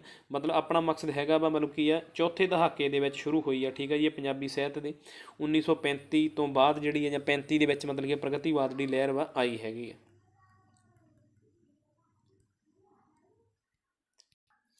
ਹਾਂਜੀ, ਅੱਗੇ ਗੱਲ ਕਰਦੇ ਹੈਗੇ ਜੀ ਪੱਤਰਕਾਰੀ ਵਾਰਤਕ ਦਾ ਆਰੰਭ ਫੁਲਵਾੜੀ ਤੋਂ ਹੀਰਾ ਸਿੰਘ ਦਰਦ। ਭਾਵ ਪੱਤਰਕਾਰੀ ਜਿਹੜੀ ਵਾਰਤਕ ਹੈਗੀ ਆ ਉਹ ਫੁਲਵਾੜੀ ਜਿਹੜੀ 1924 ਦੇ ਵਿੱਚ ਇਹਨੇ ਮਤਲਬ ਕਾਫੀ ਜ਼ਿਆਦਾ ਕਵਿਤਾਵਾਂ ਜਿਹੜੀਆਂ ਕਵੀਆਂ ਦੀਆਂ ਕਹਾਣੀਆਂ ਵਗੈਰਾ ਛਪਦੀਆਂ ਰਹੀਆਂ ਨੇ। ਹੀਰਾ ਸਿੰਘ ਦਰਦ ਜੀ ਦਾ ਜਿਹੜਾ ਅਖਬਾਰ ਸੀ ਰਸਾਲਾ ਸੀਗਾ ਫੁਲਵਾੜੀ, ਠੀਕ ਹੈ। ਪੱਤਰਕਾਰੀ ਦਾ ਜਿਹੜਾ ਆਰੰਭ ਵਾ ਉਹ ਮਤਲਬ ਕਿ ਫੁਲਵਾੜੀ ਤੋਂ ਮੰਨਿਆ ਜਾਂਦਾ ਵਾ। ਜੇਕਰ ਪ੍ਰਸ਼ਨ ਆਵੇ ਤਾਂ ਇਹ ਫਿਰ ਧਿਆਨ 'ਚ ਰੱਖਣਾ ਤੁਸੀਂ। ਸਰਦਾਰ ਕਪੂਰ ਸਿੰਘ ਜੀ, ਠੀਕ ਆ ਜੀ, ਸ਼ਬਦ ਸਿਰਗ 7 ਜੀਵਨੀਆਂ, ਠੀਕ ਆ ਜੀ, ਜਿਹਦੇ ਵਿੱਚ ਇਹਨਾਂ ਨੇ ਮਤਲਬ ਕੀ ਹੈ ਜਿਵੇਂ ਬੁੱਧ ਜੀ ਹੋ ਗਏ, ਮਤਲਬ ਅਲੱਗ-ਅਲੱਗ ਸੰਬੰਧਿਤ ਨੇ। ਮਤਲਬ ਤੁਸੀਂ ਇਹਨਾਂ 'ਤੇ ਇੱਕ ਵਾਰੀ ਨਿਗਾਹ ਜ਼ਰੂਰ ਮਾਰ ਲਿਓ। ਪੁਧਰੀਕ ਕਮਲ ਦਾ ਫੁੱਲ, ਹੈ ਨਾ, ਮਤਲਬ ਇਹਦਾ ਸੰਸਕ੍ਰਿਤ ਦਾ ਸ਼ਬਦ ਹੈਗਾ। ਇਹ ਨਿਰੋਲ ਸੰਸਕ੍ਰਿਤ ਨਿਬੰਧ ਹੈਗੇ ਨੇ ਇਹ, ਮਤਲਬ ਜਿਹੜੇ ਪੁਧਰੀਕ ਦੇ ਹੈਗੇ ਨੇ। ਇਹ 1952 ਦੇ ਵਿੱਚ, ਅਤੇ ਜਿਹੜੀ ਸ਼ਬਦ ਸਿਰਗ ਹੈ ਇਹ ਵੀ 1952 ਦੇ ਵਿੱਚ ਲਿਖੀ ਹੋਈ ਹੈ। ਅਤੇ ਇਹਨਾਂ ਦੀ ਸਾਚੀ ਸਾਖੀ ਜਿਹੜੀ ਹੈਗੀ 1972 ਦੇ ਵਿੱਚ, ਠੀਕ ਹੈ ਜੀ। ਇਹ ਜ਼ਰੂਰ ਤੁਸੀਂ ਨਿਗਾਹ ਮਾਰ ਲਿਓ, ਇੰਪੋਰਟੈਂਟ ਹੈਗੀ ਆ। ਸਰਦਾਰ ਸਿਕੰਦਰ ਕਪੂਰ ਸਿੰਘ ਦੀ IAS ਸੀਗੇ, ਠੀਕ ਆ, ਬੜੇ ਪੜ੍ਹੇ ਲਿਖੇ ਸੀਗੇ। ਕਾਂਗੜੇ ਦੇ ਵਿੱਚ ਡਿਊਟੀ ਸੀ ਇਹਨਾਂ ਦੀ, ਠੀਕ ਆ ਜੀ। ਚੰਦੂ ਲਾਲ ਤ੍ਰਿਵੇਦੀ ਸੀਗੇ, ਮਤਲਬ ਜਿਨ੍ਹਾਂ ਨੇ ਇਹਨਾਂ ਨੂੰ ਮਤਲਬ ਕੀ ਆ ਇੱਕ ਪੱਤਰ ਰਾਹੀਂ ਕਿਹਾ ਸੀ ਕਿ ਸਿੱਖਾਂ 'ਤੇ ਕਾਰਵਾਈ ਕੀਤੀ ਜਾਵੇ। ਅਤੇ ਬਾਅਦ ਵਿੱਚ ਇਹਨਾਂ ਨੇ ਮਤਲਬ ਕੀ ਆ ਸਿੱਖ ਹੋਣ ਦੇ ਨਾਤੇ ਮਤਲਬ ਕੀ ਆ ਕੋਈ ਆਨਾਕਾਨੀ ਕੀਤੀ, ਅਤੇ ਬਾਅਦ ਵਿੱਚ ਇਹਨਾਂ 'ਤੇ ਰੁਪਈਏ ਜਿਹੜਾ ਗਬਨ ਕਰਨ ਦਾ ਕੇਸ ਲੱਗਿਆ, ਅਤੇ ਕਾਫੀ ਮਤਲਬ ਕਿ ਇਹਨਾਂ ਨੂੰ ਮਤਲਬ ਕੀ ਆ ਇਹਦਾ ਜਿਹੜਾ ਮੁੱਖ ਬੰਦ ਹੈਗਾ ਸਾਚੀ ਸਾਖੀ ਦਾ ਇਤਿਹਾਸਕਾਰ ਗੰਡਾ ਸਿੰਘ ਜੀ ਨੇ ਲਿਖਿਆ ਸੀਗਾ। ਮਤਲਬ ਉਹਨਾਂ ਨੇ ਦੱਸਿਆ, ਮਤਲਬ ਕਾਫੀ ਵਧੀਆ ਇੰਪੋਰਟੈਂਟ ਬੁੱਕ ਹੈਗੀ ਆ, ਥੋੜ੍ਹੀ ਜਿਹੀ ਸੂਝ ਰੱਖ ਕੇ ਪੜ੍ਹਨ ਵਾਲੀ ਹੈਗੀ ਆ। ਮਤਲਬ ਦੱਸਿਆ ਗਿਆ ਵੀ ਰਾਜਨੀਤੀ ਉਸ ਸਮੇਂ ਜਿਹੜੇ ਲੀਡਰ ਸੀਗੇ ਮਤਲਬ ਕਿੱਦਾਂ ਇਹਨਾਂ ਨੇ ਹਾਈ ਕੋਰਟ ਦੇ ਵਿੱਚ ਕਿਵੇਂ ਵਾਰ-ਵਾਰ ਮਤਲਬ ਕੀ ਮਤਲਬ ਖੱਜਲ ਖੁਆਰੀ ਕਾਫੀ ਕੀਤੀ। ਮਤਲਬ ਇਹਨਾਂ ਨੇ ਸਰਕਾਰ ਨੇ ਇਹਨਾਂ ਦੇ ਨਾਲ ਸਿਕੰਦਰ ਕਪੂਰ ਸਿੰਘ ਨੇ ਸਾਚੀ ਸਾਖੀ ਦੇ ਵਿੱਚ ਇਹਨਾਂ ਨੇ ਕਾਫੀ ਕੁਛ ਬਿਆਨ ਕੀਤਾ ਹੋਇਆ ਵਾ। ਹਾਂਜੀ, ਅੱਗੇ ਅਸੀਂ ਗੱਲ ਕਰਦੇ ਹੈਗੇ ਹਾਂ ਜੀ ਪਾਇਨਣੀ ਦਾ ਅਸ਼ਟਧਿਆਈ, ਠੀਕ ਹੈ ਜੀ। ਪਾਇਨਣੀ ਨੇ ਅਸ਼ਟਧਿਆਈ ਲਿਖਿਆ ਸੀਗਾ ਮਦਰ, ਉਹਦੇ ਵਿੱਚ ਇਹਨੂੰ ਮਤਲਬ ਪੰਜਾਬ ਨੂੰ ਕੀ ਆ ਮਦਰ ਦੇਸ਼ ਕਿਹਾ ਗਿਆ ਵਾ। ਦੇਖੋ ਜੀ ਇੱਕ ਗੱਲ ਜਿਹੜੀ ਮੈਂ ਇੱਥੇ ਕਲੀਅਰ ਕਰਦਾ ਤੁਹਾਨੂੰ, ਠੀਕ ਆ। ਜਿਹੜਾ ਪਾਇਨਣੀ ਨੇ ਅਸ਼ਟਧਿਆਈ ਲਿਖਿਆ ਸੀਗਾ ਇਹ ਨਿਰੋਲ ਸੰਸਕ੍ਰਿਤ ਨਹੀਂ ਕਹਿ ਸਕਦੇ ਸੀ ਆਪਾਂ, ਠੀਕ ਹੈ। मैं कल बुक पढ़दा पिया सीगा हरभजन सिंह जी वाली, उन्होंने हवाला दिता होया, मतलब कि हवाले दे के दिते होया भी जिहड़ी संस्कृत नरोल जिहड़ी भाषा सीगी, मतलब है ना ब्राह्मणां दी कह सकदे आ, जां मतलब कि जिवें ऋग्वेद वगैरह लिखे गए सीगे ਉਹ ਨਿਰੋਲ ਸੰਸਕ੍ਰਿਤ ਸੀਗੀ। ਪਰ ਜਿਹੜਾ ਅਸ਼ਟਧਿਆਈ ਜਿਹੜਾ ਵਿਆਕਰਨ ਹੈਗਾ ਇਹ ਲੋਕ ਭਾਸ਼ਾ ਨੂੰ ਸੋਧ ਕੇ ਲਿਖਿਆ ਗਿਆ ਸੀਗਾ। ਇਹ ਥੋੜ੍ਹੀ ਜਿਹੀ ਗੱਲ ਤੁਸੀਂ ਇਸ ਦੇ ਵਿੱਚ ਕੀ ਆ ਨੋਟ ਕਰ ਲੈਣੀ ਹੈਗੀ ਆ। ਟਕਸਾਲੀ ਭਾਸ਼ਾ ਅਤੇ ਜਿਹੜੀ ਮਤਲਬ ਲੋਕ ਭਾਸ਼ਾ ਜਿਹਨੂੰ ਆਪਾਂ ਪ੍ਰਕਿਰਤ ਕਹਿ ਦਿੰਦੇ ਹਾਂ, ਠੀਕ ਆ, ਪ੍ਰਕਿਰਤਾਂ ਨੂੰ ਸੋਧ ਕੇ ਜਿਹੜਾ ਵਾ ਅਸ਼ਟਧਿਆਈ ਜਿਹੜਾ ਲਿਖਿਆ ਗਿਆ ਸੀਗਾ, ਠੀਕ ਆ ਜੀ। ਇਹਦੇ 8 ਅਧਿਆਏ ਸੀਗੇ, ਯਾਦ ਰੱਖ ਲਿਓ ਇਹ। ਅੱਗੇ ਜੀ ਆ ਜਾਂਦਾ ਪੰਚਨਦ, ਜਿਹੜਾ ਮੁਸਲਮਾਨਾਂ ਦੇ ਆਉਣ 'ਤੇ ਪੰਜਾਬ ਦਾ ਨਾਂ ਪੰਚਨਦ ਪਿਆ। ਨਦ ਮਤਲਬ ਪਾਣੀ ਦਾ ਬੇਰੋਕ ਹੜ੍ਹ, ਠੀਕ ਹੈ। ਸੰਸਕ੍ਰਿਤ ਦੇ ਵਿੱਚ ਨਦ ਸ਼ਬਦ ਦੇ ਲਈ ਮਤਲਬ ਕੀ ਆ, ਪਾਣੀ ਦਾ ਬੇਰੋਕ ਹੜ੍ਹ ਜਿਹੜਾ ਵਾ ਉਹ ਮਤਲਬ ਉਹਦੇ ਲਈ ਵਰਤਿਆ ਗਿਆ ਵਾ। ਪੰਚ ਮਤਲਬ ਪੰਜ ਨਦੀਆਂ, ਪਹਿਲਾਂ ਸੱਤ ਸਿੱਧੂ 7 ਨਦੀਆਂ ਸੀਗੀਆਂ, ਠੀਕ ਹੈ ਜੀ। ਹੁਣ 5 ਦੇ ਵਿੱਚ 2.5 ਨੇ, 2.5 ਦੇ ਵਿੱਚੋਂ ਵੀ ਪਾਣੀ ਜਿਹੜਾ ਵਾ ਖਤਮ ਹੋ ਗਿਆ, ਹੈ ਨਾ ਜੀ। ਪਾਣੀ 5 ਦਰਿਆਵਾਂ ਵਾਲਾ ਜਿਹੜਾ ਵਾ ਉਹ ਨਹਿਰੀ ਵੀ ਨਹੀਂ ਰਿਹਾ, ਹੁਣ ਨਹਿਰੀ ਵੀ ਨਹੀਂ ਹੈਗਾ, ਮਤਲਬ ਵੈਸੇ ਖਾਨਾ ਪੂਰਤੀ ਲਈ ਦਰਿਆ ਜਿਹੜੇ। ਅੱਗੇ ਜੀ ਆਬ ਪਲੱਸ ਪੰਜਾਬ ਪਲੱਸ ਆਬ, ਠੀਕ ਹੈ ਜੀ। ਆਬ ਪਾਣੀ, ਜਿਹੜਾ ਆਬ ਦਾ ਮਤਲਬ ਹੁੰਦਾ ਪਾਣੀ, ਠੀਕ ਹੈ। ਇਹ ਫਾਰਸੀ ਭਾਸ਼ਾ ਦਾ ਜਿਹੜਾ ਸ਼ਬਦ ਵਾ, ਇਹਨੂੰ ਵੀ ਤੁਸੀਂ ਨੋਟ ਕਰ ਲਿਓ, ਇਹੋ ਜਿਹਾ ਪ੍ਰਸ਼ਨ ਕਈ ਵਾਰੀ ਆ ਜਾਂਦਾ ਹੁੰਦਾ ਵਾ। ਅੰਗਰੇਜ਼ ਲਿਖਾਰੀ ਜਿਹੜੇ ਸੀਗੇ ਜੀ ਪੰਜਾਬੀ ਨੂੰ ਗੁਰਮੁਖੀ ਆਖਦੇ ਸੀਗੇ, ਵੈਸੇ ਆਪਾਂ ਪਹਿਲਾਂ ਕਰ ਚੁੱਕੇ ਹਾਂ। ਹਾਫਿਜ਼ ਨੇ 1670 ਦੇ ਵਿੱਚ ਕਿਹਾ, ਠੀਕ ਹੈ। ਅਤੇ ਜਿਹੜਾ ਮੀਰ ਖੁਸਰੋ ਸੀ ਉਹ ਲਾਹੌਰੀ ਕਹਿੰਦਾ ਸੀਗਾ, ਜਿਹੜਾ ਮੁਹੱਸਨ ਫਾਨੀ ਸੀ ਉਹ ਮਤਲਬ ਕਿ ਹਾਮਦ ਸੀਗਾ, ਉਹ ਜੱਟਾਂ ਦੀ ਜ਼ੁਬਾਨ ਕਹਿੰਦਾ ਸੀਗਾ। ਇਹ ਜਿਹੇ ਪ੍ਰਸ਼ਨ ਜਿਹੜੇ 1-2 ਵਾਰੀ ਨੋਟ ਕਰ ਲਿਓ, ਠੀਕ ਹੈ। ਵੈਸੇ ਪਤਾ ਨਹੀਂ ਹੁੰਦਾ ਕਿੱਧਰੋਂ ਘੁੰਮ ਘੁਮਾ ਕੇ ਆ ਜਾਣਾ ਵਾ। ਅੱਗੇ ਜੀ ਸੰਸਕ੍ਰਿਤ, ਜੇ ਸਾਨੂੰ ਇੰਨੇ ਕੁ ਪ੍ਰਸ਼ਨ ਆਉਂਦੇ ਹੋਣਗੇ ਤਾਂ ਨਾਲ ਕਿਸੇ ਜਿਹੜੇ ਹੋਰ ਹੈ ਮਤਲਬ ਕਿ ਆਪਾਂ ਉੱਥੇ ਕੋਈ ਹੋਰ ਪ੍ਰਸ਼ਨ ਆਉਂਦਾ ਵਾ ਤਾਂ ਉਹ ਹੱਲ ਕਰਨਾ ਸੌਖਾ ਹੋ ਜਾਂਦਾ, ਠੀਕ ਹੈ। ਮੈਂ ਮਤਲਬ ਅਕਸਰ ਜਿਵੇਂ ਨੌਲੇਜ ਥੋੜ੍ਹੀ ਜਿਹੀ ਵੱਧ ਹੀ ਰੱਖੋ, ਮਤਲਬ ਆਪਣੀ ਵਧਾ ਕੇ। ਸੰਸਕ੍ਰਿਤ ਜਿਹੜਾ ਹੈਗਾ ਵਾ ਸੋਧੀ ਹੋਈ ਭਾਸ਼ਾ, ਠੀਕ ਆ ਜੀ। ਸੰਸਕ੍ਰਿਤ ਮਤਲਬ ਕੀ ਆ, ਸੰਸਕ੍ਰਿਤ, ਠੀਕ ਹੈ। ਸੰਸ ਸੋਧੀ ਹੋਈ, ਠੀਕ ਹੈ। ਕਿਰਤ ਮਤਲਬ ਭਾਵ ਕਿ ਸੋਧੀ ਹੋਈ ਭਾਸ਼ਾ, ਜਿਹੜਾ ਮਤਲਬ ਸੰਸਕ੍ਰਿਤ ਨੂੰ ਸੋਧੀ ਹੋਈ ਭਾਸ਼ਾ ਜਿਹੜਾ ਨਾਮ ਵਾ ਉਹ ਦਿੱਤਾ ਗਿਆ ਵਾ। ਅੱਗੇ ਆ ਜਾਂਦਾ ਜੀ ਪਾਲੀ ਭਾਸ਼ਾ, ਠੀਕ ਹੈ। ਪਾਲੀ ਭਾਸ਼ਾ ਬੋਧੀ ਗ੍ਰੰਥ ਤੁਹਾਨੂੰ ਸਾਰਿਆਂ ਨੂੰ ਪਤਾ ਕਿ ਪਾਲੀ ਭਾਸ਼ਾ ਦੇ ਵਿੱਚ ਲਿਖੇ ਗਏ, ਠੀਕ ਹੈ। ਮਗਧ ਆਪ੍ਰਭੰਸ਼ ਜਿਹੜੀ ਸੀਗੀ, ਜਿਹੜੀ ਲੋਕ ਭਾਸ਼ਾ ਸੀਗੀ, ਖਾਸ ਤੌਰ 'ਤੇ ਬਿਹਾਰ ਦੀ ਭਾਸ਼ਾ ਸੀਗੀ, ਠੀਕ ਹੈ ਜੀ। 4 ਆਪ੍ਰਭੰਸ਼ਾਂ ਦਾ ਵਿਕਾਸ 5ਵੀਂ ਤੋਂ 6ਵੀਂ ਸਦੀ ਦੇ ਵਿੱਚ ਹੋਇਆ, ਠੀਕ ਹੈ ਜੀ। ਜਿਹੜਾ ਆਪ੍ਰਭੰਸ਼ ਸੀਗੇ ਭਾਵ ਵੀ ਵਿਗੜੀ ਹੋਈ ਭਾਸ਼ਾ ਜਿਹਨੂੰ ਆਪਾਂ ਕਹਿ ਦਿੰਦੇ ਹਾਂ, ਸੰਸਕ੍ਰਿਤ ਤੋਂ ਮਤਲਬ ਕੀ ਹੈ ਗੈਰ ਸੰਸਕ੍ਰਿਤ ਸ਼ਬਦ ਸੀਗੇ, ਉਹ 5ਵੀਂ ਤੋਂ 6ਵੀਂ ਸਦੀ ਦੇ ਵਿੱਚ ਇਹਨਾਂ ਦਾ ਵਿਕਾਸ ਹੋਇਆ। ਮੁੱਖ ਆਪ੍ਰਭੰਸ਼ ਜਿਹੜੇ ਸੀਗੇ ਮਹਾਰਾਸ਼ਟਰੀ ਸੀਗਾ, ਮਗਧੀ ਸੀਗੀ, ਸ਼ੌਰਸੈਨੀ ਸੀ ਅਤੇ 85 ਸੀਗੀ। ਸ਼ੌਰਸੈਨੀ ਪੂਰਬੀ ਦੇ ਵਿੱਚ, 85 ਜਿਹੜੀ ਸੀਗੀ ਪੱਛਮ ਦੇ ਵਿੱਚ।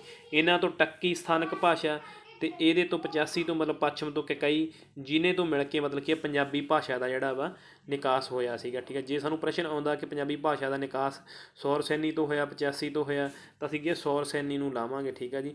ਪੂਰਬੀ ਭਾਸ਼ਾ ਜਿਹੜੀ ਮਤਲਬ ਕੀ ਆ ਆਪਣੀ ਜਿਹੜੀ ਹੈਗੀ ਆ ਸ਼ੌਰਸੈਨੀ ਤੋਂ ਮੰਨਿਆ ਜਾਂਦਾ ਵਾ, ਠੀਕ ਹੈ ਜੀ। ਜਾਂ ਦੋਨੇ ਆਉਂਦੀਆਂ ਤਾਂ ਫਿਰ ਦੋਨੇ ਤੁਸੀਂ ਲਾਵੋਗੇ, ਠੀਕ ਹੈ। ਧਿਆਨ 'ਚ ਰੱਖ ਲਿਓ। ਅੱਗੇ ਜੀ ਪ੍ਰੋਫੈਸਰ ਪਿਆਰਾ ਸਿੰਘ ਜਿਹੜੇ ਪਦਮ ਹੈਗੇ ਨੇ, ਇਹ ਨਿਰੀ ਸਾਹਿਤਕ ਭਾਸ਼ਾ ਬਾਂਝ ਤੀਵੀਂ ਵਰਗੀ ਹੁੰਦੀ ਹੈ ਜੋ ਕੋਈ ਧੀ ਪੁੱਤ ਨਹੀਂ ਜੰਮਦੀ। ਭਾਵ ਉਹ ਕੀ ਨਿਰੀ ਸਾਹਿਤਕ ਭਾਸ਼ਾ ਜਿਹੜੀ ਹੈਗੀ ਆ ਉਹਨੂੰ ਮਤਲਬ ਕੀ ਆ, ਜਿਹੜੀ ਟਕਸਾਲੀ ਭਾਸ਼ਾ ਵਾ ਉਹ ਕਹਿੰਦੇ ਮਤਲਬ ਕੀ ਉਹ ਤਾਂ ਮਤਲਬ ਕਿ ਬਾਂਝ ਔਰਤ ਵਰਗੀ ਹੁੰਦੀ ਹੈ, ਇਹ ਉਹਨਾਂ ਦਾ ਕਥਨ ਹੈਗਾ ਵਾ। ਮਤਲਬ ਨਿਰੀ ਸਾਹਿਤਕ ਭਾਸ਼ਾ, ਨਿਰੋਲ ਸਾਹਿਤਕ ਭਾਸ਼ਾ ਵਰਤਣੀ। ਦੇਖੋ ਕੋਈ ਵੀ ਕਵੀ ਜਾਂ ਕੋਈ ਵੀ ਕਹਾਣੀਕਾਰ ਜਿੱਥੇ ਜਨਮ ਲੈਂਦਾ ਹੈਗਾ, ਪ੍ਰੋਫੈਸਰ ਪੂਰਨ ਸਿੰਘ ਜੀ ਸੀਗੇ, ਉਹਨਾਂ ਦੇ ਪੋਠੋਹਾਰੀ ਪ੍ਰਭਾਵ ਸੀਗਾ, ਕਿਉਂਕਿ ਉਹ ਕੀ ਆ ਪੋਠੋ ਹਿਰਾਰ ਦੇ ਇਲਾਕੇ ਵਿੱਚ ਕੀ ਆ ਜੰਮੇ ਪਲੇ ਸੀ। ਉਹਨਾਂ ਨੇ ਆਪਣੀ ਜਿਹੜੀ ਸ਼ਬਦਾਵਲੀ ਹੈਗੀ ਆ ਖੂਹ ਉੱਤੇ ਜਾਂ ਕਵਿਤਾਵਾਂ ਲਿਖੀਆਂ ਮਤਲਬ ਉਹਨਾਂ ਨੂੰ ਵਰਤਿਆ ਹੈਗਾ, ਹੈ ਨਾ। ਤਾਂ ਮਤਲਬ ਜੇ ਇੱਥੇ ਮਾਲਵੇ ਦੀ ਗੱਲ ਕਰੀਏ ਤਾਂ ਜੇ ਇੱਥੇ ਮੈਂ ਕੋਈ ਕਹਾਣੀ ਲਿਖੂੰਗਾ ਤਾਂ ਉਹਦੇ 'ਤੇ ਮਤਲਬ ਕੀ ਆ ਮਲਵਈ ਦਾ ਪ੍ਰਭਾਵ ਹੋਊ, ਕਿਉਂਕਿ ਮੈਂ ਮਲਵਈ ਦੇ ਵਿੱਚ ਰਹਿਣਾ ਵਾ, ਮੈਂ ਮਾਲਵੇ ਦੀ ਉਪਭਾਸ਼ਾ ਦਾ ਮਤਲਬ ਕੀ ਆ ਵਰਤੋਂ ਕਰਦਾ ਹੈਗਾ। ਅਸੀਂ ਅੰਗਰੇਜ਼ ਫਿਲਮ ਦੇਖੀ ਸੀ, ਠੀਕ ਆ, ਉਹਨਾਂ ਨੇ ਮਤਲਬ ਕੀ ਜਿਹੜੀ ਉਸ ਸਮੇਂ ਦਾ ਵਾਤਾਵਰਨ, ਉਸ ਸਮੇਂ ਦੀ ਭਾਸ਼ਾ ਜਿਹੜੀ ਵਰਤੀ ਹੋਈ ਹੈ, ਠੀਕ ਹੈ। ਜੇ ਹੁਣ ਉਹਦੇ ਵਿੱਚ ਉਹ ਮੋਟਰ ਗੱਡੀਆਂ ਦਿਖਾ ਦਿੰਦੇ ਜਾਂ ਫੋਨ ਦਿਖਾ ਦਿੰਦੇ ਕਿਤੇ ਉਹ ਫਿਲਮ ਕਾਮਯਾਬ ਹੋਣੀ ਸੀ। ਮਤਲਬ ਦੇਖੋ ਕੋਈ ਵੀ ਮਤਲਬ ਕੀ ਹੈ ਕਿਰਤ ਹੈਗੀ ਉਹਦੇ ਵਿੱਚ ਵਾਤਾਵਰਨ ਜਿਹੜਾ ਵਾ ਬਹੁਤ ਮੈਟਰ ਕਰਦਾ, ਹੈ ਨਾ। ਜਦੋਂ ਦਾ ਅਸੀਂ ਵਾਤਾਵਰਨ ਪੇਸ਼ ਕਰਾਂਗੇ ਤਾਂ ਮਤਲਬ ਕਿ ਜਿਹੜੇ ਵਾਰਤਾਲਾਪ ਹੋਊਗੀ ਜਾਂ ਉਹਦਾ ਮਤਲਬ ਕੀ ਆ ਸਥਾਨਕ ਪੱਧਰ ਹੋਊਗਾ ਤਾਂ ਉਹ ਵੀ ਉਸੇ ਸਮੇਂ ਦਾ ਹੀ ਹੋਊਗਾ। ਹਾਂਜੀ, ਅੱਗੇ ਪ੍ਰਸ਼ਨ ਆ ਜਾਂਦਾ ਸਾਡੇ ਕੋਲੇ ਜੀ, ਵਰਤਮਾਨ ਪੰਜਾਬੀ ਦਾ ਪੁਰਾਣਾ ਰੂਪ, ਠੀਕ ਹੈ ਜੀ। ਵਰਤਮਾਨ ਪੰਜਾਬੀ ਦਾ ਪੁਰਾਣਾ ਰੂਪ ਸਿੱਧਾਂ ਅਤੇ ਨਾਥਾਂ ਦੀ ਬਾਣੀ ਤੋਂ ਮਿਲਦਾ ਹੈ। ਭਾਵ ਅਸੀਂ ਦੇਖਿਓ ਡਾਕਟਰ ਦੀਵਾਨਾ ਸਿੰਘ ਜੀ ਨੇ ਮਤਲਬ ਕੀ ਆ ਪੰਜਾਬੀ ਸਾਹਿਤ ਦੇ ਜਿਹੜੀ ਮਤਲਬ ਕੀ ਆ ਸ਼ੁਰੂ ਕਿੱਥੋਂ ਕੀਤਾ, ਉਹਨਾਂ ਨੂੰ ਨਾਥਾਂ ਦੇ ਸਾਹਿਤ ਤੋਂ ਸ਼ੁਰੂ ਕੀਤਾ, ਠੀਕ ਹੈ। ਤੋਂ ਪੁਰਾਣੇ ਤੋਂ ਪੁਰਾਣਾ ਨਮੂਨਾ ਪੰਜਾਬੀ ਦਾ ਕਿੱਥੇ ਮਿਲਦਾ ਹੈਗਾ, ਨਾਥਾਂ ਅਤੇ ਸਿੱਧਾਂ ਦੀ ਬਾਣੀ ਦੇ ਵਿੱਚ, ਠੀਕ ਹੈ ਜੀ। ਅੱਗੇ ਜੀ ਘੱਗਰ ਨਦੀ ਤੋਂ ਪਾਰ ਦਾ ਇਲਾਕਾ ਜਿਹੜਾ ਹੈਗਾ ਵਾ ਉੱਥੇ ਮਤਲਬ ਕਿ ਪੁਆਧੀ ਬੋਲੀ ਜਾਂਦੀ ਹੈਗੀ ਆ, ਜਿਨ੍ਹਾਂ ਨੂੰ ਪਤਾ ਹੋਊਗਾ, ਠੀਕ ਹੈ ਜੀ। ਰੋਪੜ ਵਾਲੀ ਸਾਈਡ ਜਾਂ ਮਤਲਬ ਘੱਗਰ ਨਦੀ ਤੋਂ ਪਰਲੇ ਪਾਸੇ ਰਾਠੀ ਹੋ ਗਿਆ, ਰਾਠੀ ਨੂੰ ਹੀ ਪੰਜਾਬੀ ਕਹਿ ਦਿੱਤਾ ਜਾਂਦਾ, ਠੀਕ ਹੈ। ਇਹਤੇ ਦੋਨਾਂ 'ਤੇ ਮਤਲਬ ਕਿ ਹਿੰਦੀ ਅਤੇ ਬਾਗੜੀ ਦਾ ਜਿਹੜਾ ਪ੍ਰਭਾਵ ਆ ਪੁਆਧੀ ਅਤੇ ਬਾਗੜੀ ਭਾਸ਼ਾ ਦਾ, ਹਿੰਦੀ ਬਾਗੜੀ ਭਾਸ਼ਾ ਦਾ ਪ੍ਰਭਾਵ ਹੈਗਾ ਵਾ। ਘੱਗਰ ਤੋਂ ਪਾਰ ਦੇ ਇਲਾਕੇ ਦੀ ਜਿਹੜੀ ਭਾਸ਼ਾ ਹੈਗੀ ਆ ਉਹ ਪੁਆਧ ਦੀ ਇਲਾਕੇ ਦੀ, ਜਾਂ ਕਹਿ ਦਈਏ ਆਪਾਂ ਪਹਾੜ ਦੇ ਪੈਰਾਂ ਦੇ ਇਲਾਕੇ ਦੀ ਕਹਿ ਸਕਦੇ ਹੈਗੇ ਹਾਂ। ਅੱਗੇ ਜੀ ਸ਼ਾਰਦਾ ਲਿਪੀ ਅਤੇ ਟਾਕਰੀ ਲਿਪੀ। 7 ਅੱਖਰ ਸਾਂਝੇ ਨੇ ਗੁਰਮੁਖੀ ਦੇ ਅਤੇ 12 ਮਿਲਦੇ ਨੇ। 7 5 12 ਇੱਦਾਂ ਯਾਦ ਕਰ ਲਿਓ, ਠੀਕ ਹੈ। 7 ਸਾਂਝੇ ਨੇ ਅਤੇ 12 ਮਿਲਦੇ ਨੇ। ਟਾਕਰੀ ਦੇ ਨਾਲ 15 ਸਾਂਝੇ ਨੇ ਅਤੇ 5 ਜਿਹੜੇ ਨੇ ਮਿਲਦੇ ਨੇ। ਇਸ ਨੂੰ ਸਕਰੀਨਸ਼ਾਟ ਲੈ ਲਿਓ, ਠੀਕ ਹੈ ਤੁਸੀਂ ਇਸ ਚੀਜ਼ ਦਾ। ਅੱਗੇ ਜੀ ਆਪਾਂ ਰਾਗ ਵੀ ਕੀਤੇ ਸੀਗੇ। ਪਹਿਲਾ ਰਾਗ ਸ਼੍ਰੀ ਹੋ ਗਿਆ, ਦੂਜਾ ਮਾਝ ਹੋ ਗਿਆ, ਤੀਜਾ ਗੌੜੀ ਹੋ ਗਿਆ, ਚੌਥਾ ਆਸਾ ਹੋ ਗਿਆ। 30ਵਾਂ ਰਾਗ ਪ੍ਰਭਾਤੀ ਹੋ ਗਿਆ, ਠੀਕ ਹੈ ਜੀ। ਅਤੇ 31ਵਾਂ ਰਾਗ ਜਿਹੜਾ ਵਾ ਜੈਜਾਵੰਤੀ ਹੋ ਗਿਆ। ਜੇ ਅਸੀਂ 29ਵੇਂ ਦੀ ਗੱਲ ਕਰੀਏ ਤਾਂ ਕਾਨੜਾ ਹੋ ਗਿਆ, ਅਤੇ ਫਿਰ ਅੱਗੇ ਕੀ ਹੈ ਕਲਿਆਣ ਹੋ ਗਿਆ। 28ਵਾਂ ਕਲਿਆਣ ਹੋ ਗਿਆ, ਠੀਕ ਹੈ ਜੀ। ਇਹ ਤੁਹਾਨੂੰ ਪਤਾ ਹੋਣਾ ਚਾਹੀਦਾ, ਕਿਉਂਕਿ ਇੱਕ ਦੋ ਵਾਰੀ ਪਹਿਲਾ ਰਾਗ ਪੁੱਛਿਆ ਗਿਆ, ਦੂਜਾ ਇੱਕ ਪਹਿਲਾ ਰਾਗ ਜਾਂ ਪਿੱਛੋਂ ਪੁੱਛਿਆ ਗਿਆ ਨਾ, ਹੋ ਸਕਦਾ ਦੂਜਾ ਰਾਗ ਪੁੱਛ ਲੈਣ, ਹੋ ਸਕਦਾ ਤੀਜਾ ਰਾਗ ਪੁੱਛ ਲੈਣ ਸਾਨੂੰ, ਠੀਕ ਹੈ ਜੀ। ਤਾਂ ਥੋੜ੍ਹਾ ਜਿਹਾ ਇੰਨਾ ਕੁ ਮਤਲਬ ਕਿ ਆਪਾਂ ਨੂੰ ਇੱਕ ਸਟੈਪ ਮਤਲਬ ਕਿ ਅਗਾਂਹ ਹੀ ਚੱਲਣਾ ਚਾਹੀਦਾ ਵਾ। ਅੱਗੇ ਗੱਲ ਕਰਦੇ ਹਾਂ ਜੀ ਆਪਾਂ ਪ੍ਰੋਫੈਸਰ ਪੂਰਨ ਸਿੰਘ ਦੀ, ਠੀਕ ਹੈ ਜੀ। ਵੈਸੇ ਇਹ ਵਾਰਤਕ ਦੇ ਵਿੱਚ ਹੈ ਨਹੀਂ ਗੇ। ਪ੍ਰਿੰਸੀਪਲ ਤੇਜਾ ਸਿੰਘ ਜੀ ਹੋ ਗਏ, ਭਾਈ ਵੀਰ ਸਿੰਘ ਜੀ ਹੋ ਗਏ, ਇਹ ਹੈ ਨਹੀਂ ਗੇ। ਮਤਲਬ ਰਲਦੇ ਮਿਲਦੇ ਪ੍ਰਸ਼ਨ ਆ ਜਾਂਦੇ ਆ, ਚਲੋ ਆਪਾਂ ਫਿਰ ਵੀ ਕਰੀ ਜਾਂਦੇ ਹਾਂ ਹੈ ਨਾ, ਸਾਰੇ ਕੰਮ ਨੂੰ ਕਰ ਹੀ ਲੈਣਾ ਚਾਹੀਦਾ ਵਾ, ਪਰ ਇਹ ਸਿਲੇਬਸ ਦੇ ਵਿੱਚ ਨਹੀਂ। ਇੱਕ ਗੱਲ ਨਿਗਾਹ 'ਚ ਰੱਖਿਆ ਕਰੋ, ਠੀਕ ਹੈ ਜੀ। 1881 ਤੋਂ ਲੈ ਕੇ 1931 ਦੇ ਵਿੱਚ, ਠੀਕ ਹੈ ਜੀ। ਅੱਜ ਜੀ ਮੈਨੂੰ ਇੱਕ ਪਟਿਆਲੇ ਤੋਂ ਵੀ ਰੋਪੜ ਤੋਂ ਫੋਨ ਆਇਆ ਸੀ, ਸ਼ਾਇਦ ਮੇਰੀ ਕਿਸੇ ਭੈਣ ਦਾ। ਉਹ ਕਹਿੰਦੀ ਤੁਸੀਂ ਸੀਰੀਅਲ ਵਾਈਜ਼ ਕਰਵਾਓ ਹੈ ਨਾ, ਮਤਲਬ। ਅਤੇ ਦੇਖੋ ਜਿਵੇਂ ਮੇਰੇ ਨੋਟਸ ਤਿਆਰ ਕੀਤੇ ਆ ਜੀ, ਮੈਂ ਉਵੇਂ ਹੀ ਕਰਵਾ ਰਿਹਾ ਹੈ ਨਾ, ਮਤਲਬ। ਬਾਕੀ ਪੇਪਰ ਦੇ ਹਿਸਾਬ ਨਾਲ ਤੁਹਾਨੂੰ ਇੱਦਾਂ ਹੀ ਚੱਲਣਾ ਪੈਣਾ ਚਾਹੀਦਾ ਵਾ। ਦੇਖੋ ਚੰਗੀ ਚੀਜ਼ ਆ ਉਹਨੂੰ ਸਾਂਭ ਲਓ, ਠੀਕ ਆ, ਬਾਕੀ ਛੱਡ ਦਿਓ। ਮੈਨੂੰ ਐਂ ਹੁੰਦਾ ਕਿ ਜਿਹੜੀ ਚੀਜ਼ ਬੱਚਿਆਂ ਨੂੰ ਪਤਾ ਹੀ ਆ, ਜਾਂ ਮਤਲਬ ਮੇਰੇ ਅਧਿਆਪਕ ਸਾਥੀਆਂ ਨੂੰ ਪਤਾ ਹੀ ਹੈ ਨਾ, ਉਹਨੂੰ ਵਾਰ-ਵਾਰ ਕਰਾਉਣ ਦਾ ਕੋਈ ਫਾਇਦਾ ਨਹੀਂ। ਜਨਮ ਤੁਸੀਂ ਕਰ ਹੀ ਲੈਣੇ ਨੇ, ਕਿਹੜੀ ਕਿਤਾਬ ਕਦੋਂ ਲਿਖੀ ਆ ਕਰ ਹੀ ਲੈਣੀ ਆ। ਗੱਲ ਹੈਗੀ ਆ ਵਿਚਾਰਧਾਰਾ ਦੀ, ਠੀਕ ਹੈ। ਮੈਂ ਵਿਚਾਰਧਾਰਾ ਵਿਕਸਿਤ ਕਰਦਾ, ਜੇ ਮੈਨੂੰ ਜਿਹੜੀ ਲੱਗਦੀ ਹੈ ਕਿ ਇਹ ਬਹੁਤ ਇੰਪੋਰਟੈਂਟ ਗੱਲਾਂ ਨੇ, ਮੈਂ ਤੁਹਾਡੇ ਨਾਲ ਉਹੀ ਸ਼ੇਅਰ ਕਰਦਾ ਹੈਗਾ ਹੈ ਨਾ। ਬਾਕੀ ਕੋਈ ਗੱਲ ਨਹੀਂ, ਉਹ ਥੋੜ੍ਹੇ ਜਿਹੇ ਆਪਾਂ ਐਂਡ 'ਤੇ ਪੇਪਰਾਂ ਦੇ ਨੇੜੇ ਜਾ ਕੇ ਇੱਕ ਵਾਰੀ ਰਫ ਕਰ ਲਾਂਗੇ। ਵੈਸੇ ਫਿਲਹਾਲ ਜਿੰਨਾ ਕੁ ਵਧੀਆ ਢੰਗ ਨਾਲ ਕਰਵਾ ਰਹੇ ਹਾਂ ਜੀ, ਉਨਾ ਕੁ ਮਤਲਬ ਕੀ ਆ ਕੋਸ਼ਿਸ਼ ਕਰੋ ਕਰਨ ਦੀ, ਤਾਂ ਉਹਦੇ ਲਈ ਮੈਂ ਤੁਹਾਡਾ ਧੰਨਵਾਦ ਕਰਦਾ ਵਾਂ, ਠੀਕ ਹੈ ਜੀ। ਅੱਗੇ ਜੀ ਖੁੱਲ੍ਹੇ ਲੇਖ 1929 ਦੇ ਵਿੱਚ ਲਿਖੀ ਗਈ ਹੈ, ਠੀਕ ਹੈ ਜੀ। ਅੱਗੇ ਜੀ ਇਹਨਾਂ ਦੀ ਜਿਹੜੀ ਮਤਲਬ ਕਿ ਹੈਗੀ ਆ ਖੁੱਲ੍ਹੇ ਲੇਖ ਜਿਹੜੇ ਹੈਗੇ ਨੇ, ਮਤਲਬ ਇਹਨਾਂ ਦੀ ਵਾਰਤਕ ਜਿਹੜੀ ਹੈਗੀ ਆ, ਉਹਦੇ ਵਿੱਚ ਦਲੀਲ ਅਤੇ ਬੁੱਧੀ ਨਾਲੋਂ ਵਲਵਲਾ ਪ੍ਰਧਾਨ ਹੈਗਾ ਵਾ। ਕਵਿਤਾ ਦੇ ਨੇੜੇ ਦੀ ਵਾਰਤਕ ਜਿਹੜੀ ਹੈਗੀ ਆ ਪ੍ਰੋਫੈਸਰ ਪੂਰਨ ਸਿੰਘ ਦੀ, ਠੀਕ ਹੈ ਜੀ। ਵਿਆਕਰਨ ਦੀਆਂ ਉਕਾਈਆਂ ਦੀ ਭਰਮਾਰ ਹੈਗੀ ਆ, ਭਾਵ ਵਿਆਕਰਨ ਦੀਆਂ ਗਲਤੀਆਂ ਹੈਗੀਆਂ ਨੇ, ਠੀਕ ਹੈ ਜੀ।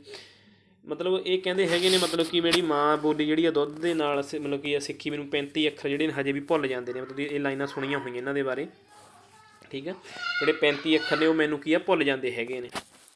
ਇਹਨਾਂ ਨੇ ਮਤਲਬ ਕੋਟੇਸ਼ਨ ਜੀ ਹੈਗੀ, ਮੈਂ ਬੋਲ ਦਿੰਦਾ ਵਾਂ ਕਿ ਪੰਜਾਬੀ ਬੋਲੀ ਮੈਂ ਮਾਂ ਦੇ ਦੁੱਧ ਨਾਲ ਇੰਨੀ ਨਹੀਂ ਸਿੱਖੀ, ਹੁਣ ਵੀ 35 ਦੇ ਕਈ ਅੱਖਰ ਮੈਨੂੰ ਲਿਖਣੇ ਨਹੀਂ ਆਉਂਦੇ। ਮਤਲਬ ਇਹ ਇਹਨਾਂ ਨੇ ਹੈਗੇ ਨੇ, ਮਤਲਬ ਉਹ ਤੁਸੀਂ ਕੀ ਨੋਟ ਕਰ ਲਿਓ, ਠੀਕ ਹੈ। ਬੋਲਤਾ ਮੈਂ, ਤੁਸੀਂ ਯਾਦ ਕਰ ਲਿਓ, ਠੀਕ ਹੈ ਜੀ। ਅੱਗੇ ਜੀ ਕਵਿਤਾ ਦੇ ਵਿੱਚ ਇਹਨਾਂ ਨੇ ਲਿਖਿਆ ਵਾ, ਕਵਿਤਾ ਜਿਹੜਾ ਲੇਖ ਹੈ ਖੁੱਲ੍ਹੇ ਨਿਬੰਧ ਦੇ ਵਿੱਚ ਕਵਿਤਾ ਲੇਖ ਹੈ। ਕਵਿਤਾ ਪਿਆਰ ਦਾ ਕੁਵਾਰਾਪਨ ਹੈ, ਕਵਿਤਾ ਰੱਬੀ ਦਰਬਾਰ ਦਾ ਪ੍ਰਕਾਸ਼ ਹੈ। ਇਹਨੂੰ ਵੀ ਤੁਸੀਂ ਕੀ ਆ ਨੋਟ ਕਰ ਲੈਣਾ ਵਾ। ਅੱਗੇ ਇਹਨਾਂ ਨੇ ਸਾਹਿਤ ਬਾਰੇ ਕੋਟੇਸ਼ਨ ਦਿੱਤੀ ਹੈਗੀ ਕਿ ਸਾਹਿਤ ਕੀ ਹੈਗਾ, ਠੀਕ ਹੈ ਜੀ। ਪਹਿਲਾਂ ਵੀ ਆਪਾਂ ਕੀਤੀ ਹੋਈ ਹੈ, ਪਰ ਆਪਾਂ ਕੋਟੇਸ਼ਨ ਪੂਰੀ ਕਰ ਲਈਏ। ਪੁਸਤਕ ਲਿਖਣ ਜਾਂ ਉਲੱਥੇ ਕਰਨ ਨਾਲ ਸਾਹਿਤ ਨਹੀਂ ਬਣਦਾ। ਅਸਲ ਅਤੇ ਸੁੱਚਾ ਸਾਹਿਤ ਮਹਾਤਮ ਸਾਧ ਲੋਕਾਂ ਦੇ ਬਚਨ ਹੁੰਦੇ ਹਨ। ਇਹ ਵੀ ਮਤਲਬ ਕਿ ਪ੍ਰੋਫੈਸਰ ਪੂਰਨ ਸਿੰਘ ਜੀ ਦਾ ਕਥਨ ਹੈਗਾ ਵਾ, ਠੀਕ ਹੈ ਜੀ। ਅਨੁਵਾਦ ਕੀਤਾ ਇਹਨਾਂ ਨੇ ਕਾਰਲਾਈਲ ਦੀ ਪੁਸਤਕ ਕਲਾਧਾਰੀ ਪੂਜਾ, ਕੱਕਾ, ਠੀਕ ਹੈ, ਯਾਦ ਰੱਖ ਲਿਓ। ਐਮਰਸਨ ਦੇ ਲੇਖ ਜਿਹੜੇ ਸੀਗੇ ਉਹਨਾਂ ਦਾ ਐਮਰਸਨ ਅਬਚਲੀ ਜੋਤ, ਕਾਰਲਾਈਲ ਕਲਾਧਾਰੀ ਅਤੇ ਐਮਰਸਨ ਅਤੇ ਅਬਚਲੀ, ਠੀਕ ਹੈ ਜੀ। ਇਹ ਟਰੈਕ ਬਣ ਗਿਆ ਤੁਹਾਨੂੰ, ਮੈਨੂੰ ਲੱਗਦਾ ਨਹੀਂ ਤੁਹਾਨੂੰ ਕਦੇ ਭੁੱਲੂਗਾ, ਇਹ ਯਾਦ ਹੋ ਜਾਊਗਾ। ਪ੍ਰੋਫੈਸਰ ਪੂਰਨ ਸਿੰਘ ਜੀ ਦੇ ਪੋਠੋਹਾਰੀ ਭਾਸ਼ਾ ਦਾ ਪ੍ਰਭਾਵ ਸੀਗਾ। ਪੋਠੋਹਾਰ ਦੇ ਇਲਾਕੇ ਸਲਹੱਡ ਦੇ ਵਿੱਚ ਰਹਿਣ ਵਾਲੇ ਸੀਗੇ। ਹਰ ਇੱਕ ਗੱਲ ਜਿਹੜੀ ਇਹਨਾਂ ਨੇ ਰਮਜ਼ ਭਰੀ ਰਹੱਸਮਈ ਢੰਗ ਦੇ ਨਾਲ ਕੀ ਆ ਕੀਤੀ ਹੈਗੀ ਹੈ। ਰਹੱਸਵਾਦ ਦੀ ਮਤਲਬ ਰਮਜ਼ ਹੈਗੀ ਆ, ਵਲਵਲਾ ਪ੍ਰਧਾਨ ਹੈਗਾ ਇਹਨਾਂ ਦੀ ਮਤਲਬ ਕੀ ਆ ਵਾਰਤਕ ਦੇ ਵਿੱਚ।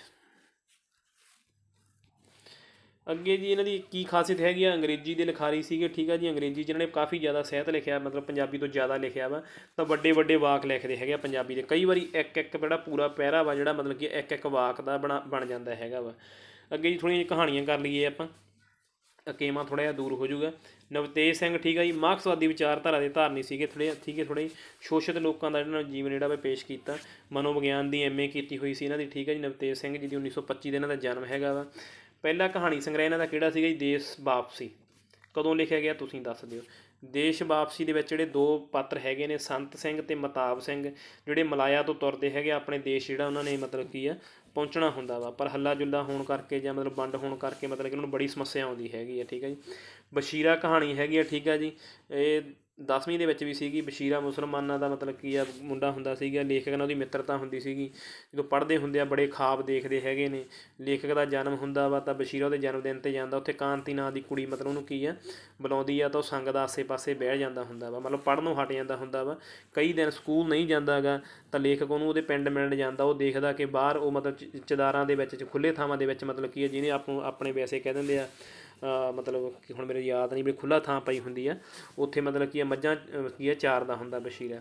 ਤਾਂ ਲੇਖਕ ਕਹਿੰਦਾ ਵੀ ਮੈਂ ਵੱਡਾ ਹੋ ਕੇ ਗੱਲਾਂ ਕਰਦੇ ਹੁੰਦੀ ਸਕੂਲ ਟਾਈਮ, ਮੈਂ ਵੀ ਆਪਦੇ ਦੋਸਤਾਂ ਨਾਲ ਗੱਲਾਂ ਕਰਦਾ ਹੁੰਦਾ। ਬੂਟਾ ਖਾਨ ਸੀਗਾ ਮੁੰਡਾ, ਮਤਲਬ ਨੱਥੋਵਾਲ ਮੇਰੇ ਪਿੰਡ ਦਾ ਹੀ ਸੀਗਾ। ਅਸੀਂ ਵੀ ਗੱਲਾਂ ਕਰਦੇ ਹੁੰਦੇ ਸੀਗੇ ਮਤਲਬ, ਪਰ ਉਹ ਬੰਦਾ ਕਾਮਯਾਬ ਹੋ ਕੇ ਥੋੜ੍ਹਾ ਜਿਹਾ ਮੈਨੂੰ ਭੁੱਲ ਗਿਆ ਸੀਗਾ ਮਤਲਬ।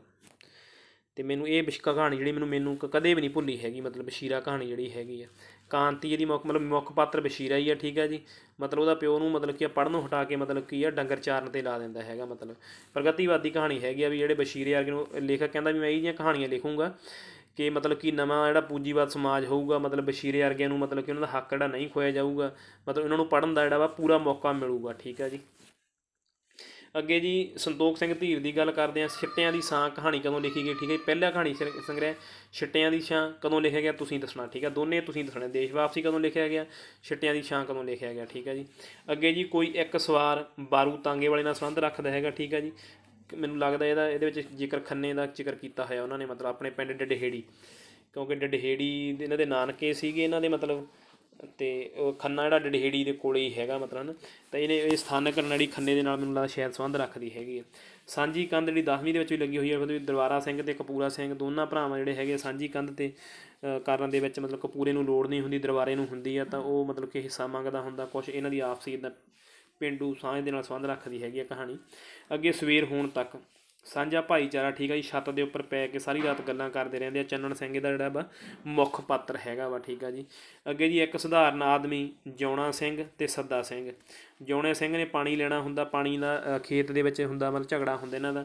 ਸੱਦਾ ਸਿੰਘ ਦਾ ਸ਼ਾਇਦ ਉਹ ਕਤਲ ਕਰ ਦਿੰਦਾ ਵਾ। ਉਹ ਇੱਕ ਮਤਲਬ ਸਧਾਰਨ ਆਦਮੀ ਜਿਹੜਾ ਮਤਲਬ ਕੀ ਆ ਆਪਣੇ ਆਪ ਨੂੰ ਮਤਲਬ ਹਊਆ ਬਣਦਾ ਜਾਪਦਾ ਹੈਗਾ ਮਤਲਬ, ਅਤੇ ਉਹਨੂੰ ਮਤਲਬ ਸੱਦਾ ਸਿੰਘ ਨੂੰ ਮਤਲਬ ਕਿ ਸ਼ਾਇਦ ਉਹ ਟਕਰਾ ਦਿੰਦਾ, ਭਾਵ ਉਹਦਾ ਜਾਂ ਕਤਲ ਕਰ ਦਿੰਦਾ। ਪੜ੍ਹੀ ਨੂੰ ਟਾਈਮ ਹੋ ਗਿਆ ਵੀ ਮੇਰਾ ਹੁਣ, ਠੀਕ ਹੈ। ਤਾਂ ਮਤਲਬ ਪਾਣੀ ਪਿੱਛੇ ਲੜਾਈ ਹੈਗੀ ਇੱਕ ਸਧਾਰਨ ਆਦਮੀ ਦੀ। ਮਤਲਬ ਉਹ ਕੀ ਆ ਇੱਕ ਸਧਾਰਨ ਆਦਮੀ ਮਤਲਬ ਕੀ ਆ ਉਹਦੇ ਵਿੱਚ ਮਤਲਬ ਇੰਨਾ ਰੋਹ ਆ ਜਾਂਦਾ ਮਤਲਬ ਉਹਦਾ ਹੱਕ ਮਰਦਾ ਦੇਖ ਕੇ, ਤਾਂ ਉਹ ਮਤਲਬ ਮਜਬੂਰ ਹੋ ਜਾਂਦਾ ਮਤਲਬ ਕੁਛ ਕਰਨ ਦੇ ਲਈ। ਇਹਨਾਂ ਕਹਾਣੀਆਂ ਨੂੰ ਤੁਸੀਂ ਦੇਖ ਲਓ, ਠੀਕ ਹੈ ਜੀ, ਧਿਆਨ ਦੇ ਨਾਲ। ਧੰਨਵਾਦ ਜੀ ਸਾਰਿਆਂ ਦਾ ਬਹੁਤ ਬਹੁਤ।